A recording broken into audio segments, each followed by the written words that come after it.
गांव के एक छोटे से घर में रहती थी सीता। एक साधारण औरत लेकिन असाधारण माँ। उसका पति रामू एक दिहाड़ी मजदूर था और घर में दो बच्चे, बेटा रोहित और बेटी पूजा। गरीबी उनकी सबसे बड़ी पहचान थी, लेकिन सीता ने कभी बच्चों को भूखा नहीं सोने दिया। रामू को शराब की लत थी। दिन भर की कमाई वह शाम होते ही दारू में उड़ा देता और फिर घर आकर सीता पर हाथ उठाता। बच्चों के सामने वह चिल्लाता, गालियां देता, लेकिन सीता चुपचाप रहती थी, सिर्फ इसलिए कि उसके बच्चे बिखर न जाएं।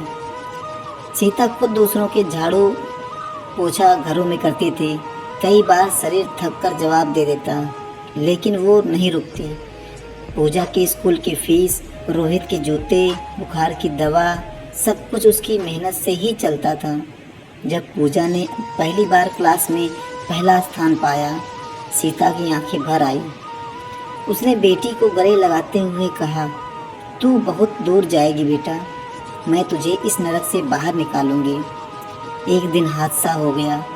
रामू ने नशे में आकर सीता को बुरी तरह पीटा, जिससे उसकी पसलियां टूट गईं। मोहल्ले वालों ने अस्पताल पहुंचाया। डॉक्टरों ने कहा, अब भारी काम मत करना, वरना जान को खतरा है। लेकिन सीता ने बिस्तर पर लेटे लेटे अगले दिन से काम पर जाने की जिद कर दी। उसकी दुनिया सिर्फ उसके बच्चे थे। समय बीतता गया। रोहित ने मेहनत से पढ़ाई की और पुलिस में भर्ती हो गया। पहली सैलरी से उसने माँ के लिए एक साड़ी खरीदी और खुद खाना बनाकर माँ को खिलाया। पूजा ने नर्स बनकर गांव के अस्पताल में नौकरी शुरू की।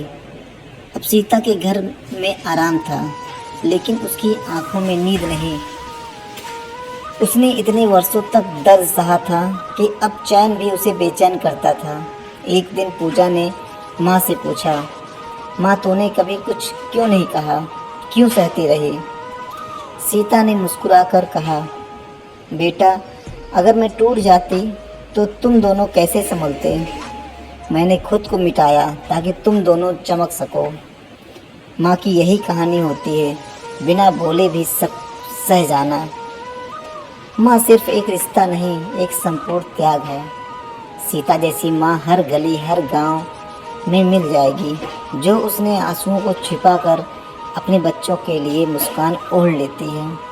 उसकी कहानियाँ किताबों में नहीं, जीवन की हर सांस में बसी होती है। तो दोस्तों, आज की कहानी आप लोगों को कैसी लगी, आप लोग कमेंट बॉक्स में ज़रूर बताइएगा और हमारे चैनल को लाइक सब्सक्राइब करके